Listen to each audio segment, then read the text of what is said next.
Salut tout le monde, c'est Jojo, je suis très content de vous partager cet unboxing avec vous. Il était temps que je remplace mon Mac portable qui avait 3 ans. Et ça tombe bien car Apple vient de sortir son nouveau MacBook Pro avec pas mal de nouveautés très intéressantes. Pour ceux qui ne savent pas, je remplace tous les 3 ans mes ordinateurs en prenant la full config. J'avoue que ça pique niveau prix à chaque fois, mais quand c'est un outil de travail que j'utilise tout le temps, que c'est un investissement d'entreprise, donc du coup je peux enlever les 20% de TVA, en plus d'avoir la possibilité d'avoir moins 17% grâce à un employé directement chez Apple. D'ailleurs, un grand merci à toi Damien. Eh bien, ça vaut le coup. Bref, au final, je l'ai acheté beaucoup moins cher que le prix indiqué.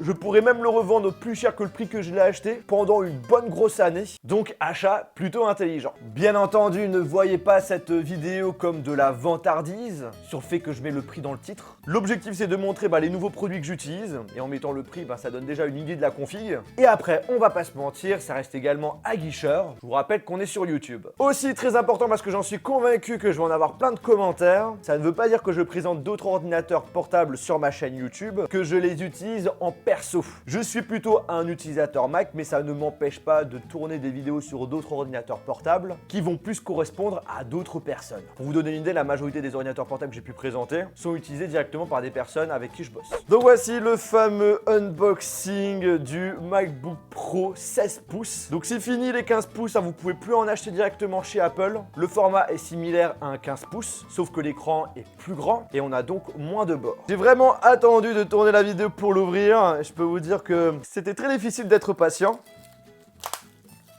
Donc on enlève le blister. Packaging à la Apple, c'est hyper propre. À l'avant, on a la face du MacBook Pro. En haut et en bas, on a MacBook Pro qui est écrit dessus. À gauche ainsi qu'à droite, le logo Apple. Et à l'arrière, les caractéristiques du Mac. Vous vous en doutez, si j'ai pris full config, on est sur un très haut level.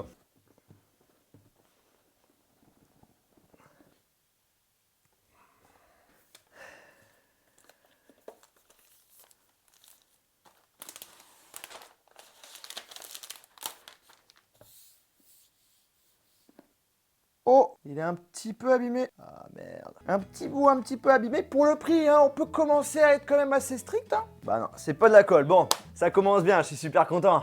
Ensuite, nous avons le câble USB type C vers USB type C. Ensuite, une pochette avec à l'intérieur tout ce qui est notice et les petites informations sur la garantie, etc. On a le droit à des autocollants Apple qui correspondent à la couleur du Mac. Et ensuite, le chargeur secteur USB type C qui ne propose pas la rallonge, il faut acheter une rallonge en séparé.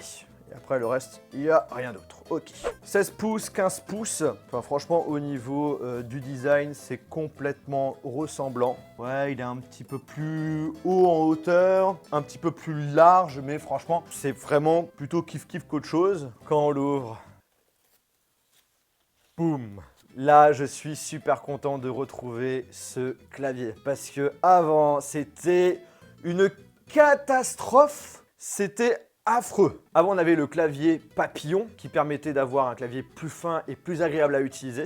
Mais le souci, c'est que c'était rempli de défauts. J'avais plein de touches qui étaient enfoncées. Genre le 6, quand j'appuyais dessus, j'étais obligé d'appuyer fort pour que le 6 puisse marcher. J'ai le bouton A qui s'est complètement barré. Quand j'appuie sur le O, ça me fait 2 O. Bref, ce clavier, c'était le très gros défaut des anciens MacBook Pro. Heureusement, c'est un défaut qui a été pris en charge par Apple. C'est-à-dire que même hors garantie, ils peuvent vous faire le remplacement du clavier. Mais le truc qui est un petit peu relou, c'est que voilà, vous avez une touche qui marche plus, ils vont pas vous remplacer la touche, ils vont vous remplacer intégralement le clavier et donc du coup, en général, il faut laisser le Mac pendant une bonne semaine et sachant que moi je l'utilise tous les jours, c'est impossible de leur laisser pendant une semaine. En plus de ça, ils te proposent pas de Mac de remplacement. Après voilà, il y a tous les logiciels qui sont installés, etc.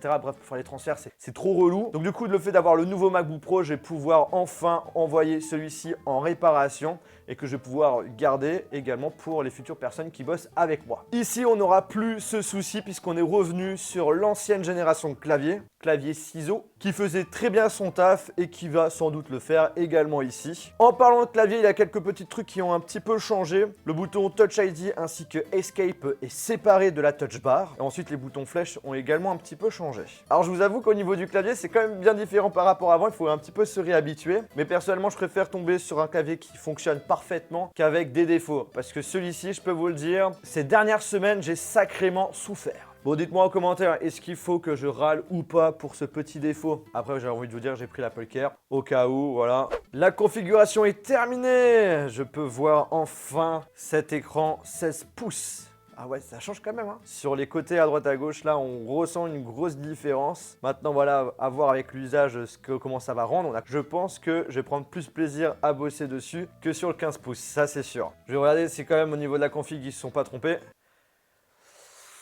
Oh, on est pas mal. Pour ceux qui se posent la question, c'est quoi la config de mon Mac? Le processeur, c'est un i9 8 cœurs, cadencé à 2,4 GHz. On a en RAM 64 Go. Oui, j'ai bien dit 64 Go. En mémoire interne, j'ai pris 4 Tera. Donc comme ça, au moins, je suis bien tranquille. Et au niveau de la carte graphique, c'est celle qui est à fond. En gros, les gros changements qu'on a entre le 16 pouces et le 15 pouces, déjà, la possibilité d'avoir un plus grand écran, tout en gardant à peu près le même format.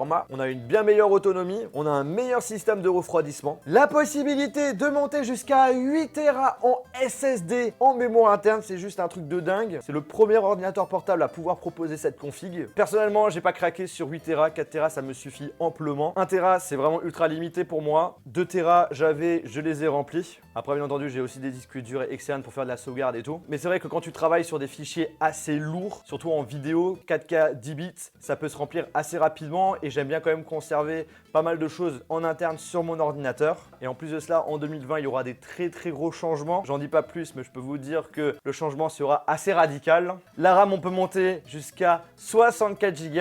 C'est ce qu'on a fait. Après, on a une grosse amélioration en ce qui concerne la qualité de son au niveau des haut-parleurs, ainsi que la prise micro. Par exemple, pour les musiciens, les DJ, le changement peut être très intéressant. Après, sinon, pour le reste, c'est un petit peu globalement la même chose. Comme toujours, malheureusement, la caméra, ils ont toujours pas fait d'évolution. On reste sur du 720p. Ça ne leur coûte rien de passer en Full HD. Peut-être que quelques petits euros de plus. Mais vu le prix de la machine, ça aurait été bien d'avoir une amélioration là-dessus. Après, on a encore nos ports Thunderbolt, la prise mini jack et toujours pas de port SD. Je pense que vous pouvez complètement l'oublier. Il faudra toujours vous trimballer avec ce fameux adaptateur qui fait sacrément plaisir. Je suis super content d'avoir ce nouvel ordinateur. À part ce petit défaut là, ça me saoule un petit peu. J'ai hâte de travailler avec cet ordinateur qui va me faire gagner pas mal de temps. Et le fait d'avoir plus les défauts de ce clavier là, je vais reprendre plaisir à taper dessus. Enfin, à taper sur le clavier, hein, pas taper sur ordi. Hein. Vous m'avez compris. Avant que cette vidéo se termine, je me permets de faire un coup de pouce pour vous informer que vous avez encore quelques jours pour participer à la cagnotte